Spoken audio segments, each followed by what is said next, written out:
This is the Glitch Panopticon Season 2 Chapter 3. In this episode, we will be elaborating on the use of low-frequency sound waves to pacify the population and the conspiracy involved in producing this system of control. I have edited this podcast to eliminate references to individuals who I believe may be part of the organization of the controllers of the Panopticon. I have also added a second half to this episode, about the factions operating to preserve linear continuity and individual experience. The largest rail company in Canada is CN Rail, which is responsible for maintaining and operating the train platforms, designed to distribute low-frequency sound waves to combat offending behavior, which decouples the bodily rhythms of any one participant from the group. The largest rail company in the USA is BSNF Rail, which is responsible for maintaining and operating the train platforms designed to distribute low-frequency sound waves to combat offending behavior, which decouples the bodily rhythms of any one participant from the group.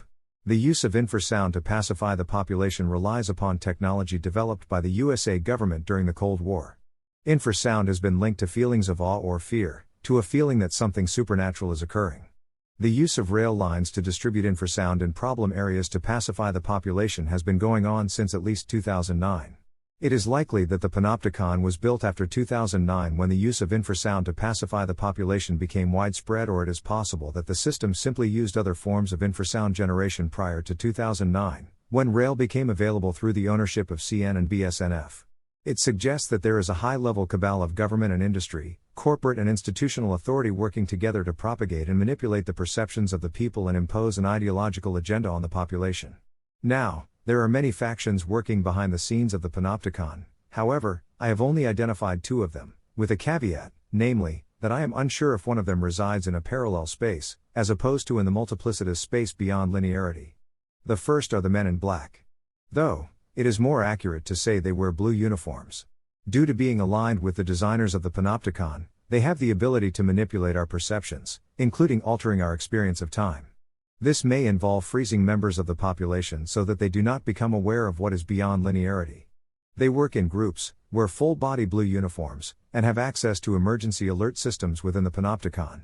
There are also members who travel by yellow motorcycle, who are part of a rapid action force, to correct errors quickly before anyone notices.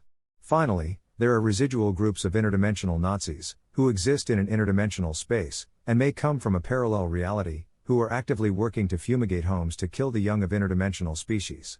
They can be seen spraying a blue gas in locations to kill the young of alien species.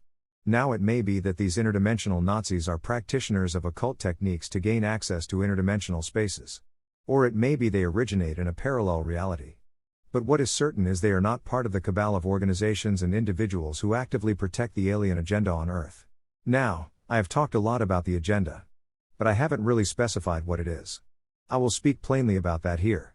The agenda is the ideological preparation of mankind for the outing of alien species and the elimination of the Panopticon. We are being ideologically prepared for alien integration into our societies. They are doing this by gradually working into our consciousness ideas such as diversity and inclusion. These two ideas are easily adaptable to be inclusive to any species, even ones which are not human. The gradual working into our society of these concepts is designed to smooth the transition of alien species into our consciousness and finally into our societies. We are being prepared to participate in an interdimensional, intersolar, federation of species. And the entire liberal agenda is being used to propagate this design. That's the end of the podcast for today. If you enjoyed it, please like, comment and subscribe.